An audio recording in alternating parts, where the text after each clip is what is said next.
ಧರ್ಮವನ್ನು, ದೇವರುಗಳನ್ನು ಸ್ವಂತ ಲಾಭಕ್ಕೆ, ಉದ್ಯಮಕ್ಕೆ ಬಳಸಿಕೊಳ್ಳುತ್ತಿರುವವರನ್ನ ಧರ್ಮೋದ್ಯಮಿಗಳು ಅಂತ ಕರಿತೀವಿ.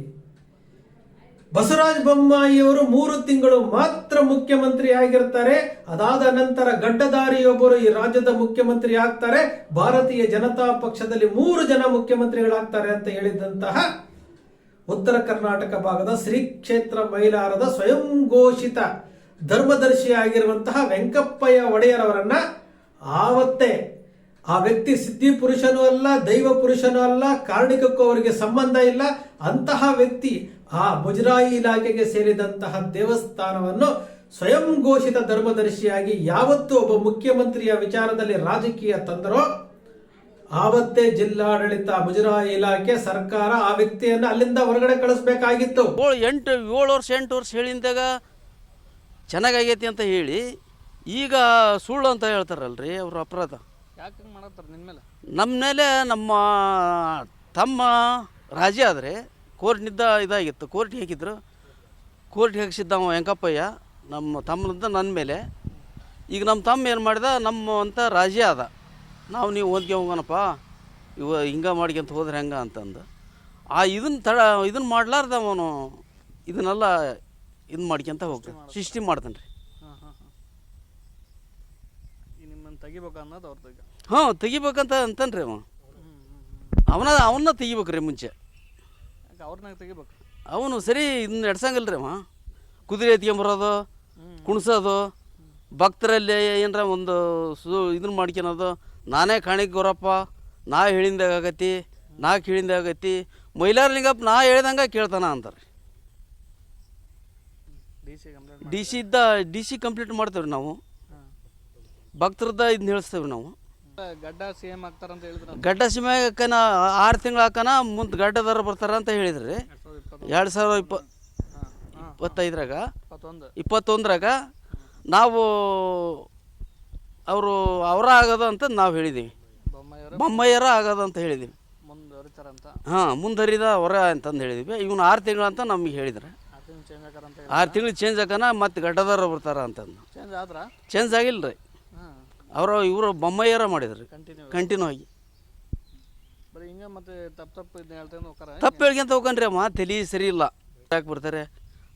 ನಾವು ಬಂದಿದ್ದಾಗ ಮೈಲಾರಲಿಂಗಪ್ಪ ನನ್ನ ಮಾತು ಆತನ ಕೇಳ್ತಾನ, ನಾನು ಅದಕ್ಕಾಗಿ ಬಿಟ್ಟಾರ. ಮೈಲಾರಲಿಂಗಪ್ಪ ಹೇಳ್ದಂಗೆ ಮೈಲಾರಲಿಂಗಪ್ಪ ಇದು ಹೇಳ್ದಂಗೆ ಕೇಳ್ತಾರೆ, ವೆಂಕಪ್ಪಯ್ಯ ಹೇಳ್ದಂಗೆ ಕೇಳ್ತಾನಂತ್ರಿ. ಎಲ್ಲ ಹಿಂಗೆ ಸುಳ್ಳು ಹೇಳ್ಕೊಂತ. ಇದರ ಬಗ್ಗೆ ಹಲವಾರು ದೂರುಗಳು ದಾಖಲಾಗಿದ್ದಾವೆ. ಸ್ಥಳೀಯರು ದೂರು ಕೊಟ್ಟಿದ್ದಾರೆ, ಮುಜರಾಯಿ ಇಲಾಖೆಗೆ ದೂರು ಕೊಟ್ಟಿದ್ದಾರೆ, ಜಿಲ್ಲಾಧಿಕಾರಿಗಳಿಗೆ ದೂರು ಕೊಟ್ಟಿದ್ದಾರೆ. ಒಂದು ದೇವಸ್ಥಾನದ ವಿಚಾರ ಕೋರ್ಟ್ನಲ್ಲಿದೆ. ಇಂತಹ ವ್ಯಕ್ತಿ ನನ್ನನ್ನು ಏನೂ ಮಾಡ್ಲಿಕ್ಕೆ ಆಗೋದಿಲ್ಲ, ನಾನು ಮಾಡಿದ್ದೇ ಸರಿ ಅಂತೇಳಿ ಈ ಬಾರಿಯ ಕಾರ್ಣಿಕೋತ್ಸವದ ನುಡಿಗೆ ಅಪಚಾರ ಮಾಡಿದ್ದಾರೆ. ಈ ಬಾರಿಯ ಕಾರ್ಣಿಕೋತ್ಸವದ ನುಡಿ ಸತ್ಯ ಆಗೋದಿಲ್ಲ, ಇದು ಸುಳ್ಳು ಅಂತ ಹೇಳ್ತಾರೆ. ಅಂತಂದ್ರೆ ಸಾವಿರಾರು ವರ್ಷಗಳಿಂದ ನಡೆದುಕೊಂಡು ಬಂದಿರುತ್ತಿರುವಂತಹ ಕಾರ್ಣಿಕ ನುಡಿಗೆ ಅಪಮಾನ ಮಾಡದಂತಲ್ವಾ? ನನ್ನಂತಹ ಕೋಟ್ಯಾಂತರ ಜನ ಭಕ್ತರಿಗೆ ಮಾಡಿದಂತಹ ದ್ರೋಹ ಅಲ್ವಾ? ಭಾವನೆಗಳಿಗೆ ಮಾಡಿದಂತಹ ಧಕ್ಕೆ ಅಲ್ವಾ? ಸರ್ಕಾರ ಈ ಕೂಡಲೇ ಈ ವ್ಯಕ್ತಿ ಸಂಬಂಧವೇ ಇಲ್ಲದಂತಹ ವ್ಯಕ್ತಿ, ಇವರ ವೈಯಕ್ತಿಕ ಲಾಭಕ್ಕೋಸ್ಕರವಾಗಿ ಕಾರ್ಣಿಕ ನುಡಿಯುವಂತಹ ಒಬ್ಬ ರಾಮಪ್ಪನವರ ಮೇಲೆ ಇರುವಂತಹ ವೈಯಕ್ತಿಕ ದ್ವೇಷದಿಂದಾಗಿ ಕೋಟ್ಯಾಂತರ ಜನರ ಭಾವನೆಗಳಿಗೆ ಧಕ್ಕೆಯನ್ನುಂಟು ಮಾಡಿರುವಂತಹ ವೆಂಕಪ್ಪಯ್ಯ ಒಡೆಯರವರನ್ನ ವಜಾ ಮಾಡಬೇಕಾಗಿತ್ತು, ವಜಾ ಮಾಡಿ ಹೊರಗಡೆ ಕಳಿಸ್ಬೇಕಾಗಿತ್ತು. ಅವರಿಗೂ ಆ ದೇವಸ್ಥಾನಕ್ಕೂ ಯಾವುದೇ ಸಂಬಂಧ ಇಲ್ಲ. ಅವ್ರು ಏನ್ ಟ್ರಸ್ಟ್ ಮಾಡ್ಕೊಂಡಿದ್ರು ಅದು ವೈಯಕ್ತಿಕ. ಆದ್ರೆ ಮುಜರಾಯಿ ಇಲಾಖೆಗೆ ಸರ್ಕಾರಕ್ಕೆ ಸೇರಿದಂತಹ ದೇವಸ್ಥಾನ, ಮುಜರಾಯಿ ಇಲಾಖೆಗೆ ಸೇರಿದ ದೇವಸ್ಥಾನದಲ್ಲಿ ಈ ವ್ಯಕ್ತಿ ಯಾರು? ಸರ್ಕಾರ ಏನಾದ್ರೂ ಅಪಾಯಿಂಟ್ಮೆಂಟ್ ಮಾಡಿದ್ಯಾ? ಸರ್ಕಾರ ಏನಾದ್ರೂ ಜವಾಬ್ದಾರಿ ಕೊಟ್ಟಿದ್ಯಾ ಅವರಿಗೆ? ಹಾಗಾದ್ರೆ ಇವ್ರ ಯಾರು? ವೆಂಕಪ್ಪ ಒಡೆಯರ್ ಯಾರು? ಇವ್ರಿಗೂ ಅಲ್ಲಿಗೇನ್ ಸಂಬಂಧ ಇದೆ? ಕೋಟ್ಯಾಂತರ ಜನ ನಂಬುವಂತಹ ಕಾರ್ಣಿಕದ ನುಡಿಯನ್ನೇ ನಾನು ನಂಬೋದಿಲ್ಲ, ಇದು ಸುಳ್ಳು ಅಂತ ಹೇಳ್ತಾರೆ ಅಂದ್ರೆ ದೇವರಿಗಿಂತ ದೊಡ್ಡವರ? ಹಾಗಾದ್ರೆ ಸಾವಿರಾರು ವರ್ಷಗಳಿಂದ ಹೇಳ್ಕೊಳ್ತಾ ಬಂದಿರುವಂತಹ ಕಾರ್ಮಿಕ ನುಡಿಗಳು ಸತ್ಯವಾಗಿತ್ತ? ಈ ಬಾರಿ ರಾಮಪ್ಪನ ಮೇಲೆ ಇರುವಂತಹ ದ್ವೇಷದಿಂದಾಗಿ ರಾಮಪ್ಪ ನುಡಿದಂತಹ ಕಾರ್ಣಿಕ ನುಡಿ ಸರಿ ಇಲ್ಲ ಅಂತ ಹೇಳ್ತಾರೆ ಅಂತಂದ್ರೆ ಈ ವ್ಯಕ್ತಿಯ ಮನಸ್ಸಿನಲ್ಲಿ ಎಂತಹ ಕಲ್ಮಶ ಇರಬಹುದು? ಇವರ ಮೇಲೆ ಸಾಕಷ್ಟು ಆಪಾದನೆಗಳಿದ್ದಾವೆ. ಇವರು ಬೆಂಗಳೂರಿನಲ್ಲಿ ದೇವಸ್ಥಾನ ಮಾಡಿದ್ದಾರೆ, ನಾಗರಬಾವಿನಲ್ಲಿ ಮೈಲಾರಲಿಂಗೇಶ್ವರ ದೇವಸ್ಥಾನ ಮಾಡಿದ್ದಾರೆ, ಮತ್ತೊಂದು ಕಡೆ ಏನೋ ಒಂದು ಕಾಂಪ್ಲೆಕ್ಸ್ ಕಟ್ಟಿದ್ದಾರೆ. ಈ ರೀತಿಯಾದಂತಹ ಹಲವಾರು ದೂರುಗಳು ಬರ್ತಾ ಇದ್ದಾವೆ.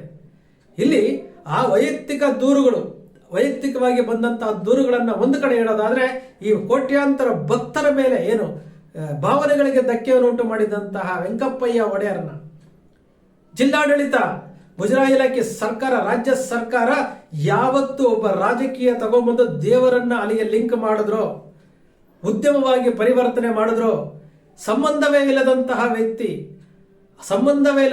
ವ್ಯಕ್ತಿ ಈ ರೀತಿ ಎಲ್ಲ ಮಾಡ್ತಾ ಇದ್ದಾರೆ ಅಂದ್ರೆ ಇದುವರೆಗೂ ಅವರನ್ನು ಬಿಟ್ಟಿರುವುದೇ ಮಹಾ ತಪ್ಪು.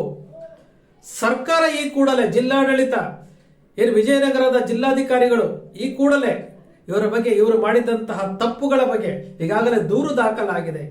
ಹಿಂದೆಯೇ ಕಳೆದ ವರ್ಷವೇ ದೂರು ದಾಖಲಾಗಿತ್ತು. ಆ ದೂರಿಗೂ ಇವತ್ತಿನವರೆಗೂ ಯಾವುದೇ ಕ್ರಮ ಕೈಗೊಂಡಿಲ್ಲ. ಸರ್ಕಾರವೂ ಅಷ್ಟೇ ಕ್ರಮ ಕೈಗೊಂಡಿಲ್ಲ. ಅವರನ್ನ ಆ ಸ್ಥಾನದಿಂದ ಹೊರಗಡೆ ಕಳಿಸ್ಬೇಕು. ಅವರೇನು ಅಪಾಯಿಂಟೆಡ್ ಅಲ್ಲ, ಏನಿಲ್ಲ, ಹೊರಗಡೆ ಕಳಿಸ್ಬೇಕು. ಸಂಬಂಧವೇ ಇಲ್ಲದಂತಹ ವ್ಯಕ್ತಿಯನ್ನ ಅಲ್ಲಿ ಇಟ್ಕೊಳ್ಳೋದು ಬಹಳ ತಪ್ಪು. ಕೋಟ್ಯಾಂತರ ಜನರ ಭಾವನೆಗಳಿಗೆ ಧಕ್ಕೆಯನ್ನು ಉಂಟು ಮಾಡಿದಂತಹ, ದೇವರ ಹೆಸರಿನಲ್ಲಿ, ಧರ್ಮದ ಹೆಸರಿನಲ್ಲಿ ರಾಜಕೀಯವನ್ನು ಬೆರೆಸಿದಂತಹ ವೆಂಕಪ್ಪಯ್ಯ ಒಡೆಯರ್ ಅಲ್ಲಿರುವುದು ಸೂಕ್ತ ಅಲ್ಲ. ಸ್ನೇಹಿತರೆ, ನಿಮ್ಮ ಅಕ್ಷರ ಮೀಡಿಯಾ ಸರ್ಕಾರಕ್ಕೆ ಒತ್ತಾಯ ಮಾಡೋದು, ಯಾವುದೇ ವ್ಯಕ್ತಿ ಆಗಿರಲಿ ಧರ್ಮವನ್ನು, ದೇವರುಗಳನ್ನ ಸ್ವಂತ ಲಾಭಕ್ಕೆ ಮಾಡ್ಕೊಳ್ಳೋದಿದೆಯಲ್ಲ, ನಾವು ಬಹಳಷ್ಟು ಕಡೆ ನಾವು ನೋಡ್ತಾ ಇದ್ದೀವಿ. ಕರಾವಳಿಯ ಭಾಗದಲ್ಲಿ ಇದರ ಬಗ್ಗೆ ದೊಡ್ಡದಾದಂತಹ ಕೂಗು ಎದ್ದಿದೆ. ಎಲ್ಲಾ ಕಡೆನೂ ಇದೇ ಆಗ್ಬಿಟ್ರೆ ಧರ್ಮದ ಮೇಲೆ, ದೇವರ ಮೇಲೆ ಇಟ್ಟಿರುವಂತಹ ನಂಬಿಕೆಯ ಕಥೆ ಏನಾಗಬೇಕು? ಸ್ನೇಹಿತರೆ, ನಿಮ್ಮ ಅಕ್ಷರ ಮೀಡಿಯಾ ಯಾವತ್ತು ಶೋಷಿತರ ಪರವಾಗಿ, ಅನ್ಯಾಯದ ವಿರುದ್ಧ ಧ್ವನಿ ಎತ್ತುತ್ತೆ. ನಿಮ್ಮ ಅಕ್ಷರ ಮೀಡಿಯಾ ಸೃಷ್ಟಿ ಮಾಡಲ್ಲ, ಕಲ್ಪನೆ ಮಾಡಲ್ಲ, ವಾಸ್ತವದ ವಿಚಾರಗಳನ್ನು ವಿಶ್ಲೇಷಣೆ ಮಾಡುತ್ತೆ. ನಿಮ್ಮ ಅಕ್ಷರ ಮೀಡಿಯಾದ ವಿಶ್ಲೇಷಣೆ ನಿಮ್ಗೆ ಇಷ್ಟ ಆಯಿತು ಅಂದ್ರೆ, ಸಬ್ಸ್ಕ್ರೈಬ್ ಮಾಡ್ಕೊಳ್ಬೇಕು ಅಂದ್ರೆ ಖಂಡಿತ ಮಾಡ್ಕೊಳ್ಳಿ, ಶೇರ್ ಮಾಡಿ, ಪ್ರೋತ್ಸಾಹ ನೀಡಿ.